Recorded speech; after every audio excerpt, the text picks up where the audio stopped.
En Mateo capítulo 13 nosotros encontramos la parábola del trigo y la cizaña.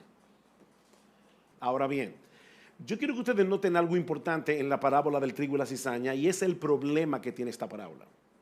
Yo no sé si ustedes se han dado cuenta del problema que esta parábola tiene, y es un problema bastante serio.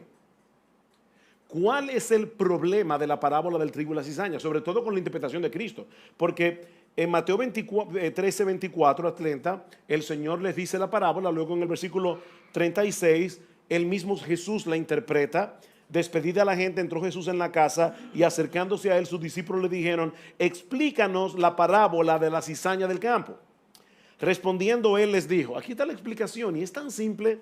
El que siembra la buena semilla es el Hijo del Hombre.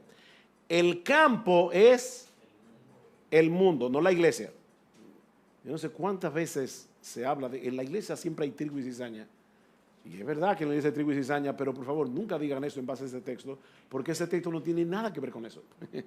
Ok, el campo es el mundo. La buena semilla son los hijos del reino, las cizañas son los hijos del malo. El enemigo que la sembró es el diablo. La siega es el fin del siglo y los segadores son los ángeles.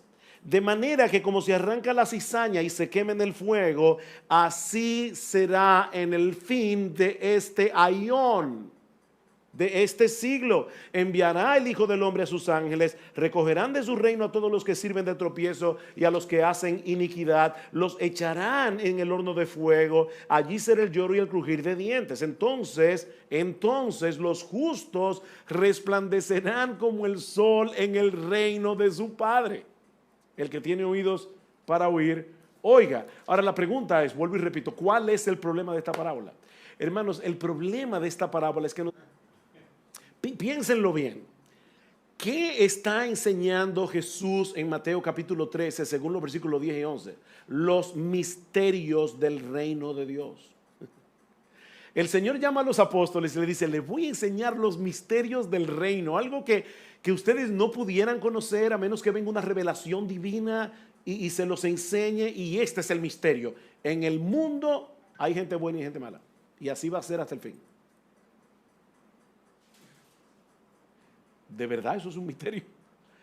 El problema de esta parábola es que no tiene ningún problema. ¿Por qué Cristo dice, yo les voy a enseñar un misterio, y les dice algo tan simple?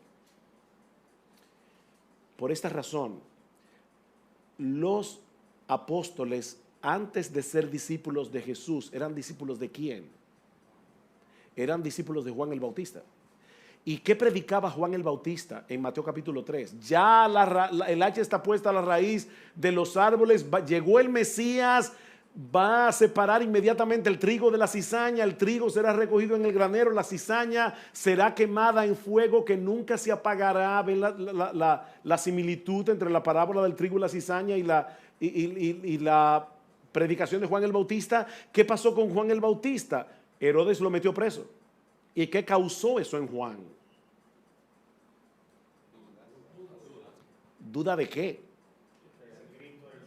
Exacto, él no dudó de la profecía, no dudó de la promesa de Dios. La pregunta es, espérate, yo estoy confundido porque yo estaba anunciando que este es el Mesías ya llegó.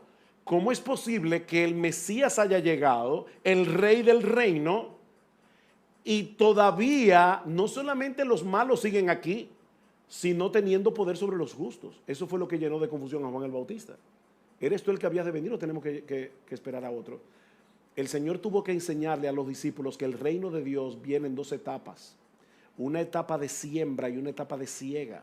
En esta etapa de siembra, los justos y los injustos van a cohabitar hasta el fin de los siglos. Eso es algo que los discípulos no podían prever. No pudieron prever, de hecho, no lo pudieron prever hasta la resurrección de Cristo. No lo pudieron prever. Entonces, ese era el misterio. El misterio es que aunque ya el rey vino, aunque el reino fue inaugurado con su muerte en la cruz y su resurrección, como veremos un poquito más adelante, aún así los malos continúan aquí. Ese es el misterio. Por eso decimos que el reino viene como una etapa de siembra, el trigo mezclado, hijos del reino con cizaña, hijos del malo, En la cosecha habrá solo trigo. Los hijos del rey estarán en el reino de su padre. Aquí estamos en condición natural. Sin embargo, en la cosecha los malos serán llevados al infierno. ¿Y qué pasará con nosotros? Dice que los justos brillarán como el sol en el reino de su Padre. Está hablando de glorificación. Entonces, ven ustedes que Mateo 13 tiene exactamente el mismo esquema de Lucas 20. Este siglo, el venidero. Este es el siglo de siembra. Aquí estamos sembrando la palabra. Pero en el fin del siglo vendrá la cosecha.